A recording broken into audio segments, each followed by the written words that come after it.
তো বলছি ভাই হ্যাঁ নাকি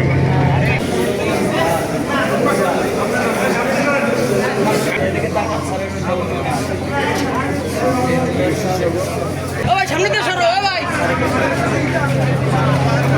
এমএল পিছে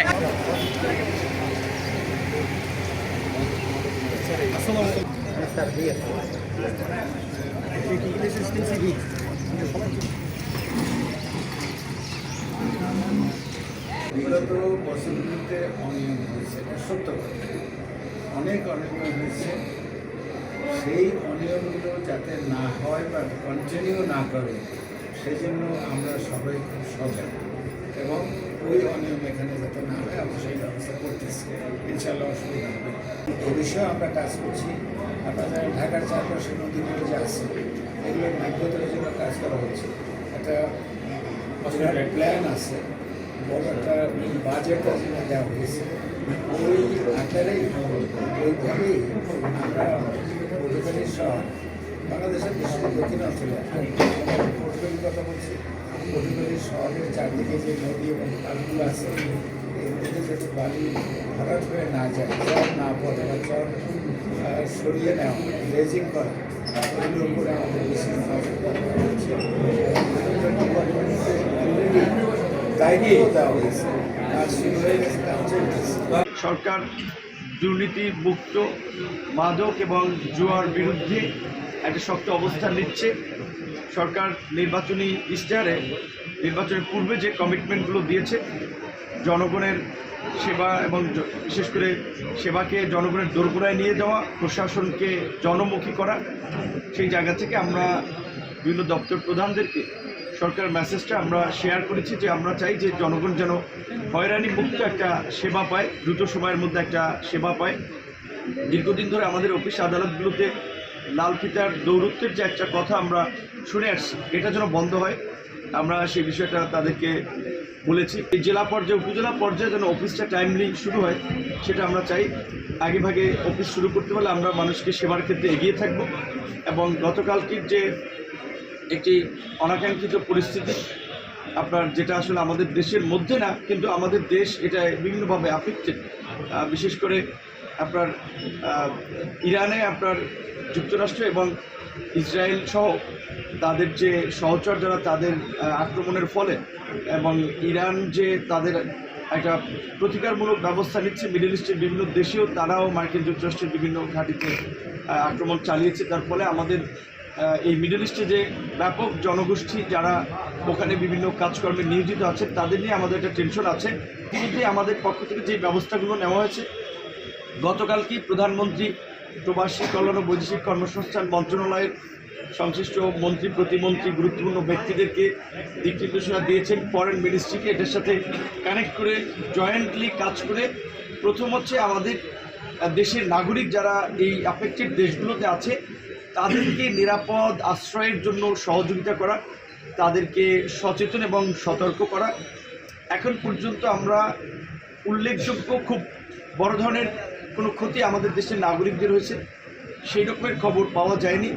আপনার কুয়েতে একটি এয়ারপোর্টের ড্রোন হামলায় আমাদের দেশের আমরা যেটা শুনছি 4 জন নাগরিক আহত হয়েছে। এবং আজকে আপনার আমাদের দুবাইয়ের আপনার কাউন্সিলের ফার্স্ট সেক্রেটারি ওনার বাসার এরিয়াতে একটা মিসাইলের বোধহয় আপনার আক্রমণের কিছু ঘটনা ঘটেছে, কিন্তু অক্ষত আছেন আমাদের ফার্স্ট সেক্রেটারি, উনিও অক্ষত আছেন। এবং আমাদের যে 4 জন শ্রমিক তারাও মোটামুটি এখন পর্যন্ত খুব গুরুতর না, কিন্তু তারাও কিছু আহত হয়েছে।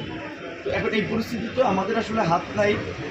গতকাল রাতে আপনারা জানেন বেশ কয়েকটা মধ্যপ্রাচ্যগামী ফ্লাইট বন্ধ, পরিস্থিতির কারণে বন্ধ হয়েছিল। তাৎক্ষণিকভাবে প্রধানমন্ত্রীর নির্দেশে আমরা আমাদের মন্ত্রণালয়ের একটা লিমিটেড রিসোর্স আছে, আপনার কিছু লোক থাকতে পারে, সিভিল এভিয়েশন সহায়তা করে প্রায় 850 লোককে আমরা রাতে থাকার ব্যবস্থা করে দিয়েছি।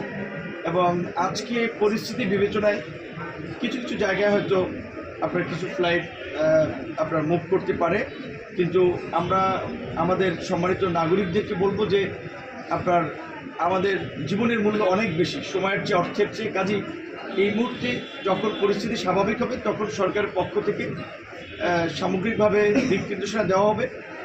সে পর্যন্ত তাদেরকে একটু ধৈর্য ধরতে হবে। আমাদের দেশের যারা নাগরিক এই দেশগুলোতে আছেন, আপাতত যেটা তারা করতে পারে, একটু সামরিক স্থাপনা যে সমস্ত এলাকা আছে সেই সমস্ত এলাকাগুলো থেকে একটু দূরে থাকা, এবং তারা যদি গুরুতর কোনো অসুবিধায় পড়ে তাহলে আমাদের এমবেসি এবং কনসুলেটগুলো ইতিমধ্যেই বেশ কিছু হটলাইন এবং তাদের সহায়তার জন্য কিছু নাম্বার ওপেন করেছে। আমাদের প্রবাসী কল্যাণ ও বৈদেশিক কর্মসংস্থান মন্ত্রণালয়ের সোশ্যাল মিডিয়ার যে ফেসবুক পেজ, সেখান থেকেও আপডেট দেওয়া হচ্ছে।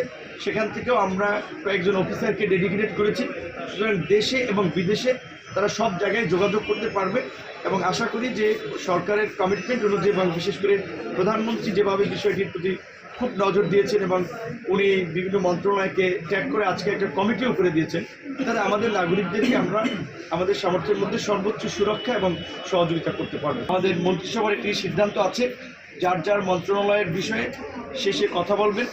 তো সেক্ষেত্রে অর্থ মন্ত্রণালয় কিংবা জ্বালানি সংক্রান্ত বিষয়ে সংশ্লিষ্ট মন্ত্রণালয়ের দায়িত্বপ্রাপ্ত মন্ত্রী কথা বলবেন। তবে আমরা এইটুকু বলতে পারি যে বাংলাদেশ সবসময় একটা প্রতিকূলতার বিরুদ্ধে লড়াই করে সংগ্রাম করে এগিয়ে গেছে।